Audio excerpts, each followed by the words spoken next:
إن الحمد لله الذي خلق الإنسان وكرمه وعلمه من البيان ما لم يعلم فسبحان الذي لا يسبح عنه باللسان ولا بالقلم ونشهد أن لا إله إلا الله وحده لا شريك له ونشهد أن سيدنا وحبيبنا وشفيعنا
ঐতিহ্যবাহী সুলওয়ানের জামে মসজিদে পবিত্র জুমার সালাতের পরবর্তী সময় সম্মানিত মুসলিয়ানেরা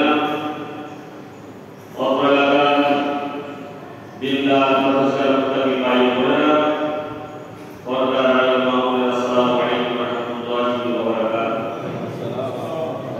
মহান আল্লাহ রাব্বুল আলামিনের শুকরিয়া আদায় করছি যে আল্লাহ সুবহানাহু ওয়া তাআলা তার অসংখ্য অগণিত বান্দা থেকে বাছাই করে আমাদেরকে সাপ্তাহিক এই জুমা বা গরিবের কাজের দিবসে মসজিদে আলবাবে সমবেত হওয়ার তৌফিক এনায়েত করেছেন। এজন্য মহান রব্বুল দরবারে শুকরিয়া আদায় করি পড়ি আলহামদুলিল্লাহ।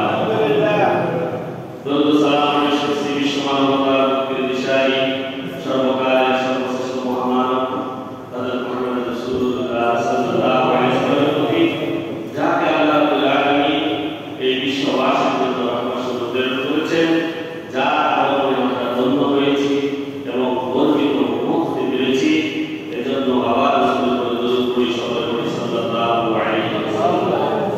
সম্মানিত হাজিরিন, আজ হচ্ছে 10 জিলহজ 1446 হিজরি, 26 বৈশাখ 1432 বঙ্গাব্দ, 9 মে 2025 খ্রিস্টাব্দ। আজ ফিলিপিন্স সূর্য হয়েছে 5টা 17 মিনিটে এবং দুপুর হয়েছে 11টা 56 মিনিটে। জোহর শুরু হয়েছে 11টা 52 থেকে এবং আজ সূর্য অস্ত যাবে 6টা 25। সম্মানিত হাজিরিন, আজ জিলহজের দ্বিতীয় খুতবা। আজকের খুতবার আলোচনার বিষয় হচ্ছে ইসলামের পঞ্চম রকম হজ। হাজিগণ সামনে 14 তারিখ থেকে হজে যাওয়া শুরু হবে। সালাতের পরে যাকাত, সালাত সবার জন্য মুক্ত। যাকাত দলিলা দেবেন। সালাত হচ্ছে শারীরিক ইবাদত, যাকাত হচ্ছে মালের ইবাদত, আর হজ হচ্ছে মালের এবং শারীরিক শরীর দুটি ইবাদত একসাথে। এখন থেকে হজে যাবেন হাজিরা। হজ শব্দটি আরবি, যার আবিধানিক অর্থ হচ্ছে ইচ্ছা পোষণ করা, অভিপ্রায় ব্যক্ত করা, কোথাও যাওয়ার ইচ্ছা পোষণ করা।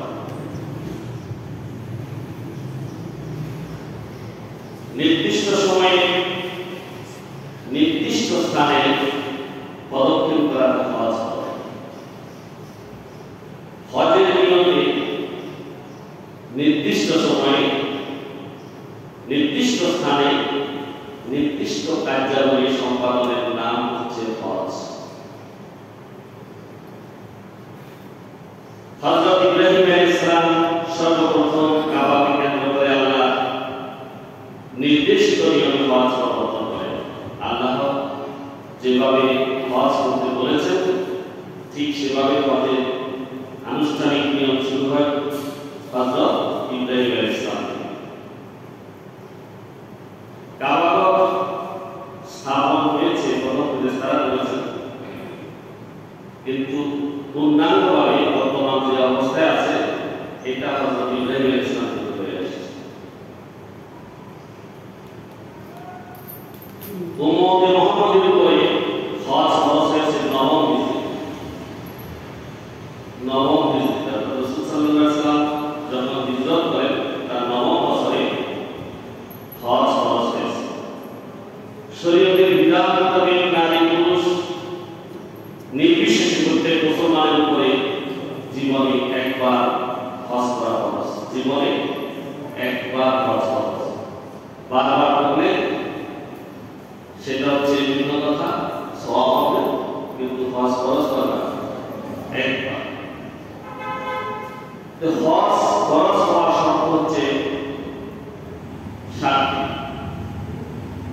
1 নম্বর শর্ত হচ্ছে যিনি হজ করবেন তিনি হবেন সুস্থ মস্তিষ্ক সম্পন্ন, অর্থাৎ মাথা ঠিক আছে। মাথা ঠিক আছে। দ্বিতীয় নম্বর তিনি প্রাপ্তবয়স্ক হবেন। প্রাপ্তবয়স্কতা অনুযায়ী এরপরে তিনি স্বাধীন হবেন, কারণ গোলাম হবেন। তিনি শারীরিকভাবে সুস্থ হবেন এবং যাতায়াত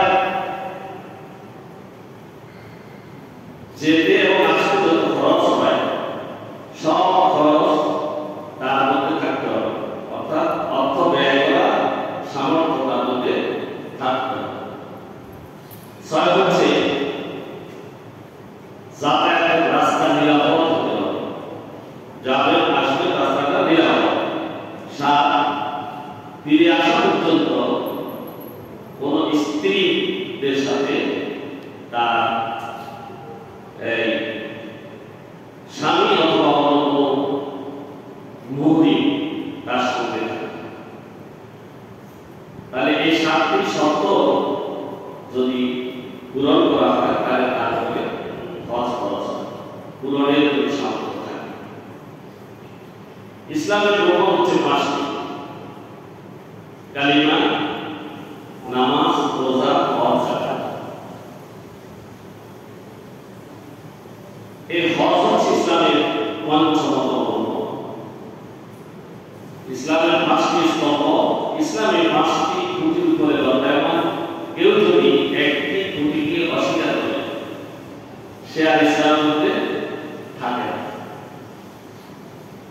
এই হজ যারা শারীরিকভাবে সক্ষম এবং যাদের অর্থ আছে তাদের উপর খরচ। আল্লাহ রাব্বুল আলামিন সামর্থ্যবান ব্যক্তির উপরে হজ খরচ করেছেন।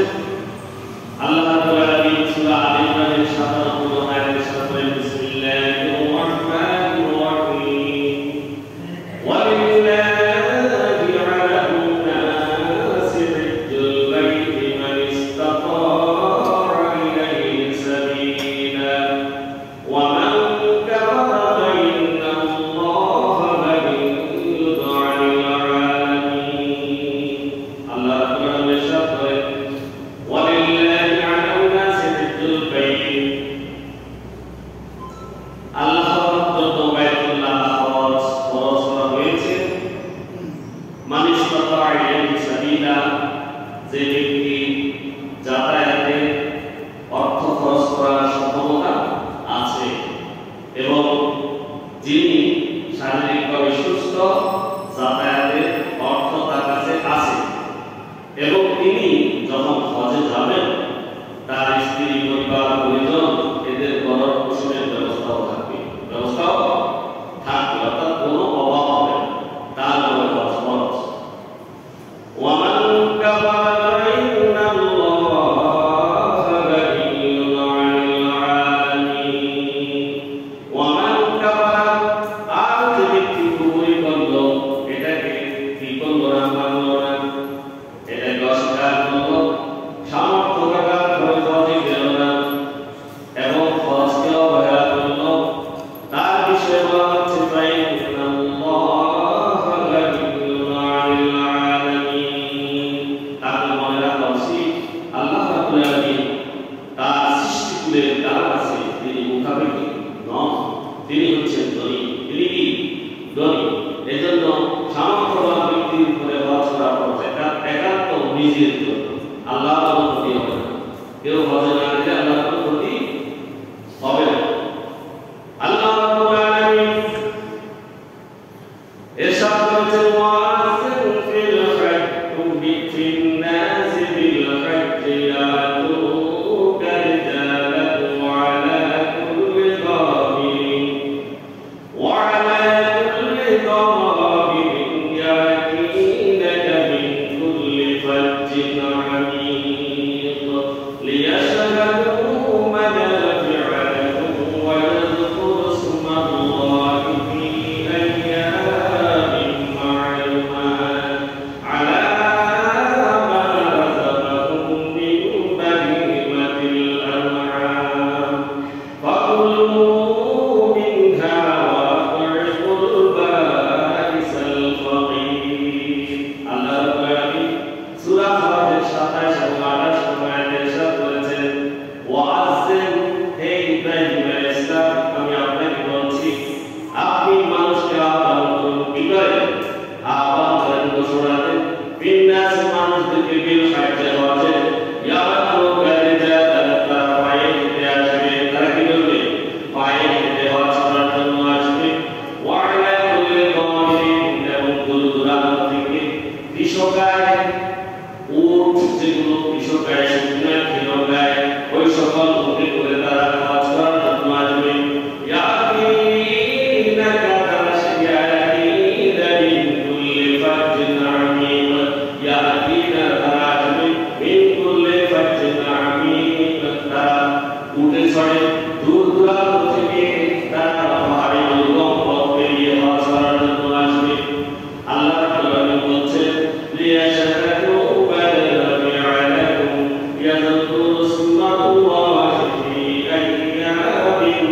যে চতুষ্পদ জন্তু বা গৃহপালিত জন্তু তাদেরকে দেওয়া হয়েছে, এই জন্তু গোস্ত খায় না, কোরবানি করে এবং মাংস ভক্ষণ করে, এইগুলো যেন তারা আল্লাহর শুকরিয়া আদায় করে।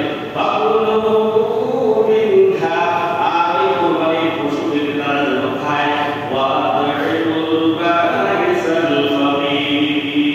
এবং তারা সেখান থেকে দুস্থ দরিদ্র অসহায় যারা তাদেরকেও খেতে দেয়, খেতে দেয়। কোরবানি ওখানে করলে মাংসকে নিয়ে আসেন, কেউ আপনারা নিয়ে আসেন, এগুলো দিয়ে দেয়, দরিদ্রদের জন্য দিয়ে দেয়।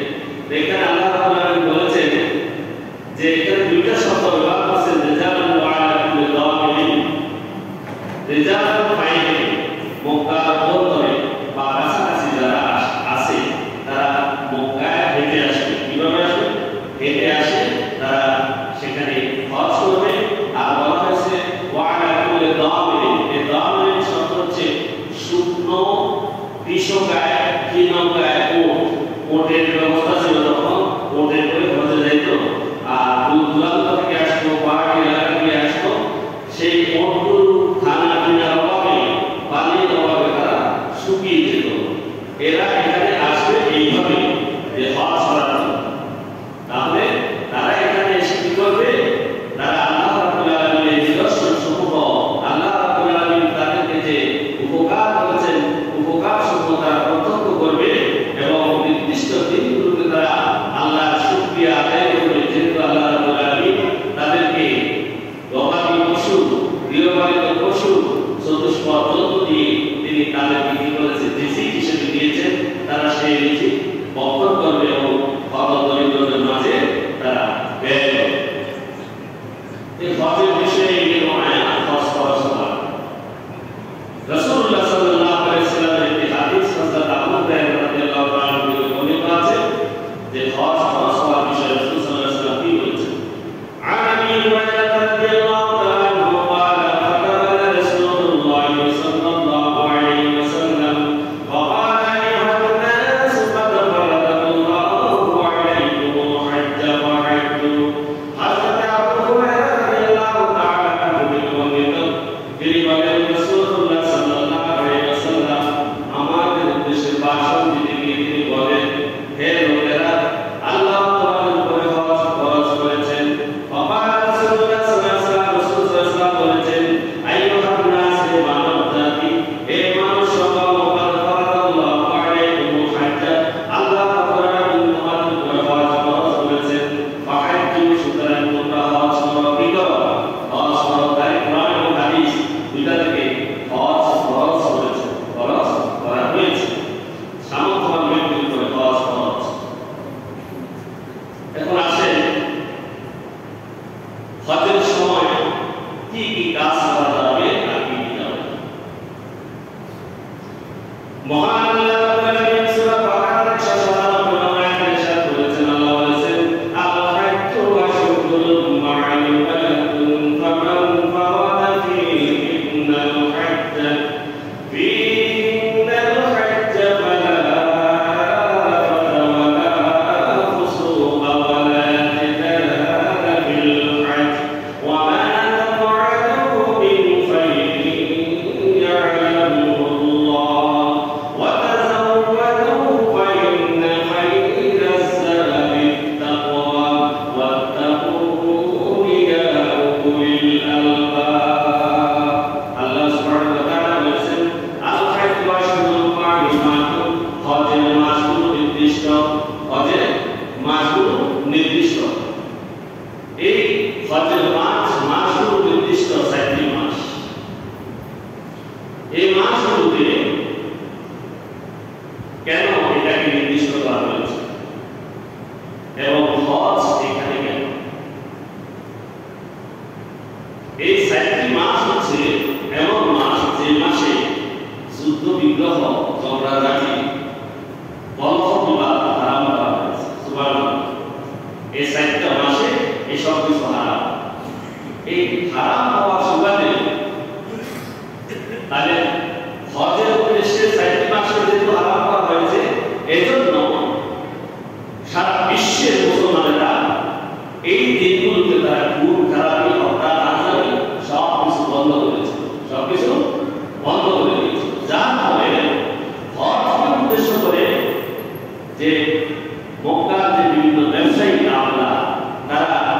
সিরিয়া এবং দামেস্ক বিভিন্ন দেশে তারা ব্যবসা বাণিজ্য করতে পারত, কারণ তাদের কোথাও কোনো বাধা ছিল। এই নির্দিষ্ট মাসগুলো বাবা ফারাদা ফি ফিনাল হাজ, আর যাদের উপরে হজ ফরজ হয়েছে অথবা যারা হজ করার ইচ্ছা পোষণ করেছে তাদের জন্য পথটা নির্বিঘ্ন না অন্ধকারী নির্বিঘ্ন নয়। আল্লাহ রাব্বুল আলামিন এই মাসগুলোর কারণে সময়টাকে নির্বিঘ্ন করে দিয়েছেন। এই দিনগুলোকে যে ব্যক্তি নিজেকে যে ইচ্ছা পোষণ করে যে আমি হজ করব, তার জন্য বলা হয়েছে তাকে কিছু কাজ করতে হবে, সেটা হচ্ছে ফালা রাফাসা। সেই ব্যক্তি হজের সময় না তারা কোনো যৌন সম্পর্ক করতে পারবে, তারা কোনো মেলামেশা করতে পারবে না, এটা একটা তাদের জন্য। দ্বিতীয় হচ্ছে ফালা ওয়ালা ফুসুকা, এবং না তারা কোনো অন্যায় আচরণ বা কোনো অশ্লীল আচরণ তারা করতে পারবে। তাহলে দুইটা, একটা হচ্ছে কি যৌন সম্পর্ক থেকে তারা বিরত থাকবে, দ্বিতীয় হচ্ছে তারা কোনো অন্যায় অশ্লীল বা পরিচিত কাজ থেকে সম্পূর্ণ বিরত থাকবে। তারপরে বলা হচ্ছে ওয়ালা জিদালা, না তারা কোনো রকম কলহ বিবাদে লিপ্ত হবে। এই কাজগুলো থেকে হজের সময় সম্পূর্ণ বিরত থাকতে হবে। এখানে বলা হয়েছে সামান্য যে কোনো শিকারী যদি কোনো তার শিকারের যন্ত্রপাতি নিয়ে পশু শিকার করতে অথবা পাখি শিকার করতে বের হয়, সেদিকে ইশারা করা যাবে না। ওই শিকারীকে ইশারা করে কোনো কিছু বলা যাবে না, অর্থাৎ সম্পূর্ণ অন্যায় বর্জিত কাজ থেকে তাকে সম্পূর্ণ বিরত থাকতে হবে। ওয়ামা তাফআলু মিন খাইরিন ইয়া'লামুল্লাহ, ওয়ামা তাফআলু মিন খাইরিন, এবং তোমরা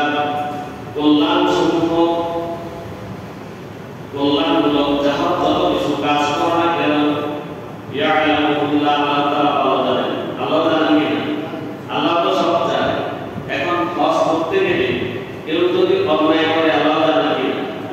জানেন। কোনো ইশারা ইঙ্গিত করলে আল্লাহ জানেন। এই জন্য আল্লাহ বলছেন খবরদার, তোমরা যদি কল্যাণমূলক কাজ করো সেটাও আমি জানি, আর অকল্যাণমূলক কাজ করলে সেটাও আমি জানি। তোমাদেরকে এই কাজগুলো করতে আমি নিষেধ করছি। তোমরা সেই মক্কায় বা কাবায় হজ করতে যাওয়ার সময় তোমরা তোমাদের হাতেও সম্বল কম্বল সাথে নিয়ে নাও, সে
জবে পড়ে সূর্য অস্তমিত হওয়ার আগে সেখান থেকে বেরিয়ে যেতে হবে, অর্থাৎ মাগরিবের পরে সেখানে থাকা যাবে।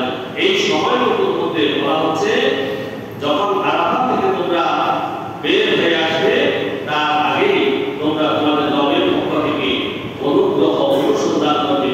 এরপর বলা হচ্ছে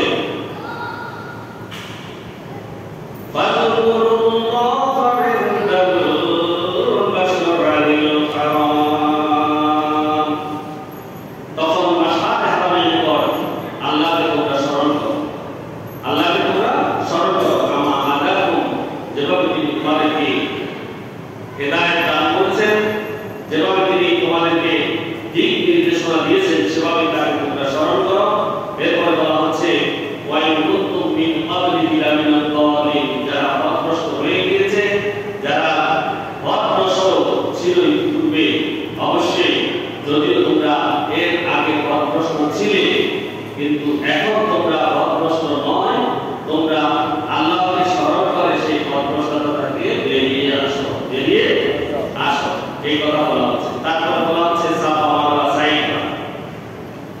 এখানে মহান আল্লাহ রাব্বুল আলামিন সূরা বাকারার 158 এর ইরশাদ করেছেন ইন্নাস সাফা ওয়াল মারওয়াতা মিন শাআইরিল্লাহ ওয়া মান হাজ্জাল বাইতা আও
নির্দিষ্ট স্থান থেকে সেলাই দুইটি কাপড়, সাদা কাপড়, 2 টুকরো কাপড় হলো যে ইহরামের কাপড়।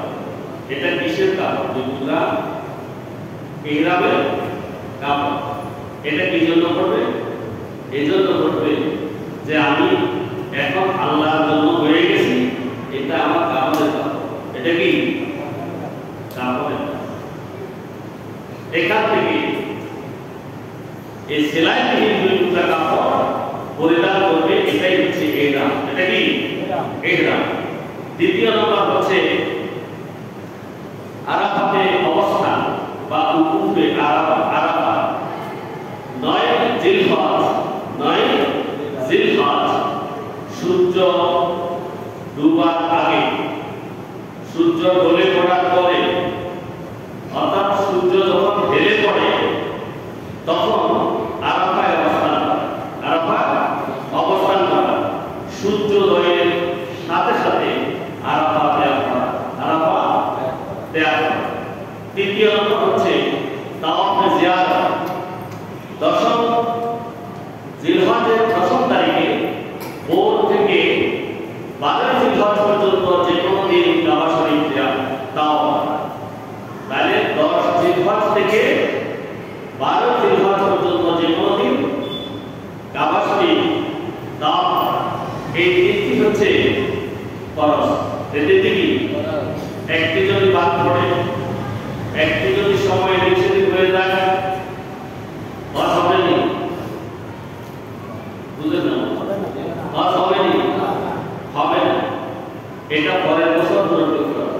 পরের বছর পূরণ করতে হবে, সে বছর আর হবে না। এজন্য এই হজের 3টি ফরজ আদায়ের সময় ভালোভাবে লক্ষ্য করে এগুলো সঠিকভাবে করা। 3টি ফরজ আছে।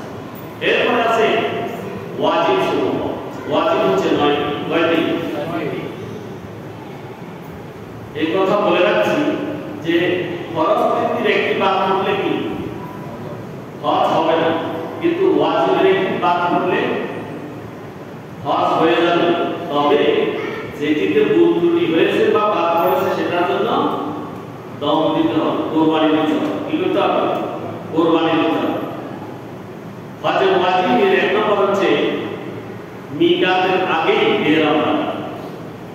আমাদের মিকাত কোথায় বলছিলাম? ইয়ারমুল পাহাড়। তার আগে আমাদের ঢাকায় যাব। এখানেই আমাদেরকে ইহরাম বাঁধতে হবে। 2 সূর্যাস্ত পর্যন্ত আরাফায় অবস্থান করতে হবে, যেটা ফরজের মধ্যে আছে। সূর্যাস্ত পর্যন্ত মনে রাখতে হবে, আরাফায় অবস্থান করতে হবে। 3 কিরাত বা তামাত্তু হজ আদায়কারী ব্যক্তির জন্য কুরবানি করা এবং তার রমি ও মাথা উঠানোর মধ্যবর্তী সময়ের মধ্যে সম্পাদন করা। রমিটা কি? রমি হচ্ছে বড় শয়তান আছে, শয়তান বড় শয়তানকে পাথর মারা। বড় শয়তানকে কি করা? পাথর মারা। এরপরে কিরাত, তামাত্তু, ইফরাদ। হজ হচ্ছে 3 প্রকার। কয় প্রকার? হজ কয় প্রকার? 3 প্রকার। এই 3 প্রকার হজ আমাদের জানা দরকার আছে। এই 3 প্রকারের হজ আমাদেরকে জানা উচিত। এক হচ্ছে হজ্জে ইফরাদ। হজ্জে ইফরাদ হচ্ছে শুধু হজের ইহরামে নিয়ত করে তা সম্পূর্ণ করা। হজের ইহরামে নিয়ত করে তা সম্পূর্ণ করলে একটি ইফরাদ হজ বা ইফরাদ মানে একক হজ। ইফরাদ মানে কি? একক হজ। শুধু হজ করবে, এই হজের নিয়মে যদি ইহরাম করে। ইফরাদ হজ পালনের জন্য ঢাকা থেকে শুধু হজের ইহরামের নিয়ত করে মক্কা শরীফে পৌঁছার পর তাওয়াফ করা, সাফা মারওয়া সাই করা।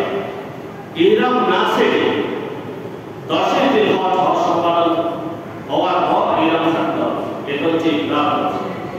অর্থাৎ হজের তামাত্তু যেটা আছে ওই অন্য হজের ভিতরে ইহরাম খোলা যাবে মাঝখান দিয়ে, কিন্তু হজে ইফরাদ যেটা এটার মধ্যে ইহরাম খোলা যাবে না।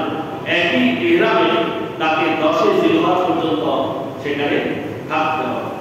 আর তামাত্তু বলছে মিকাত থেকে শুধু উমরা নিয়তে, মানে ঢাকা থেকে উমরা নিয়তে ইহরাম থেকে পবিত্র মক্কায় পৌঁছে উমরা করার পর ইহরাম তুলে দিল, ইহরাম তুলে দিল। এখানে ইহরাম বাঁধবে ঢাকাতে, আর মক্কায় গিয়ে উমরা করে ইহরাম খুলে দিল। এরপরে স্বাভাবিক অবস্থায় অর্থাৎ ইহরাম ছাড়া হজের জন্য অপেক্ষা করবে। কিসের জন্য? হজের জন্য অপেক্ষা করবে এবং 8 জিলহজ আবার পুনরায় ইহরাম বাঁধবে। 8 জিলহজ আবার পুনরায় ইহরাম বেঁধে হজ সম্পন্ন করবে। এটি হচ্ছে তামাত্তুল হজ। এতে কিরান এবং ইফরাদ হজের মতো তাওয়াফুল কুদুম নেই, আগমনী তাওয়াফ নাই। অর্থাৎ উমরা করার জন্য গিয়ে তো প্রথম তাওয়াফুল কুদুম বা আগমনী তাওয়াফ করে ফেলেছে। এজন্য পরে হজের পরে অর্থাৎ হজের যে কাজগুলো আছে তা একবার সম্পাদন করতে হবে। কয়বার? একবার। যেহেতু প্রথমবার একবার করে ফেলেছে, পরে আর তাওয়াফুল কুদুম নাই। কিসে করবে? তামাত্তুল হজের মধ্যে।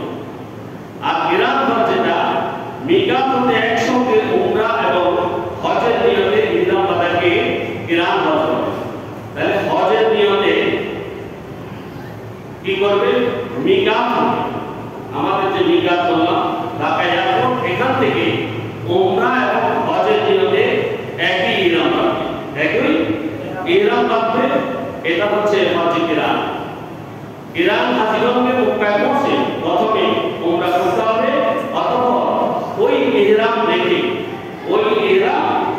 রেখে হজের জন্য অপেক্ষা করতে থাকবে। হজের জন্য অপেক্ষা করবে একই ইহরামে। এবং 10 জিলহজ দশে শুকর বা শুকরের কোরবানি হওয়া পর্যন্ত তাকে ইহরাম অবস্থায় থাকতে হবে। অর্থাৎ এই কিরান হজে ইহরাম একটা। কয়টা? একটা। কিরান হজ এর ক্ষেত্রে যে তাওয়াফুল কুদুম করা সুন্নাত, আগমনী তাওয়াফ, তাই উমরা হজের মধ্যবর্তী যে কোনো সময় একজন হাজী তাওয়াফুল কুদুম করবে, সম্ভব হলে সাই করবে। হজ এবং উমরার মাঝে কিছু সময় থাকে, কিছু সময় থাকে, ওই সময় তাওয়াফুল কুদুম করবে যদি সম্ভব হয়, যদি সম্ভব হয়। আর যদি তিনি তাওয়াফুল কুদুম করেন, যদি সাফা মারওয়া সাই করেন, তাহলে পরবর্তীতে 10 জিলহজের পরে তাওয়াফের পর তাকে আর সাফা মারওয়া সাই করতে হবে না। সাফা মারওয়া সাই করতে হবে না, কেননা সাই করা একবার ওয়াজিব। কয়বার? একবার। দ্বিতীয়বার করার প্রয়োজন নাই। এরপরে আসে আমরা যেটা হজের ওয়াজিবগুলো বলছিলাম, সেটা কিরান বা তামাত্তুল হজ আদায়কারী ব্যক্তির জন্য কুরবানি করা এবং রবিও মাথা মুন্ডানোর মধ্যবর্তী সময়ের মধ্যে তাকে সম্পাদন করতে হবে।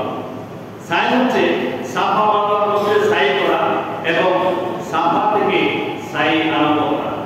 দুইটা পাহাড়, আমি তো যাইনি, যারা কিছু জানবেন, দুইটা পাহাড়ের মাঝখান দিয়ে মনে একটু নিচু আছে, একটু নিচু আছে, ওখানে দৌড়াইতে হবে, ওখানে একটু জোরে দৌড়াইতে হবে। তো এই সাফা থেকে সাই আরম্ভ করা, সাফা থেকে সাই শুরু করা। এরপরে 5 নম্বর যেটা, সেটা হচ্ছে মুজদালিফায় অবস্থান করা। মুজদালিফায় অবস্থান করা খোলা আকাশের নিচে। কোথায়? খোলা আকাশের নিচে, উপরে কোথাও কোনো ছাদ থাকতে পারবে না। এরপর 6ষ্ঠ তাওয়াফে জিয়ারত বা ইয়ামে নহর বা দিনের বেলা। তাওয়াফে জিয়ারত দিনের বেলা বা কুরবানি দিনের মধ্যে সম্পাদন করতে হবে। কুরবানির যে দিন, ওই দিনই তাওয়াফে জিয়ারত দিনের বেলায় সম্পন্ন করতে হবে, দিনের বেলা সম্পন্ন করতে হবে। 7 নম্বর হচ্ছে রবি বা মঙ্গলবার জমরায় শয়তানকে কঙ্কর নিক্ষেপ করা। রবি হলো 10 জিলহজের দিন, বড় জমরায় শয়তানকে কঙ্কর নিক্ষেপ করা আর হাদি জবাই বা দমে শুকর আদায় করা এই সময়। এরপরে 8 নম্বর মাথা মুন্ডানো বা চুল ছোট করা।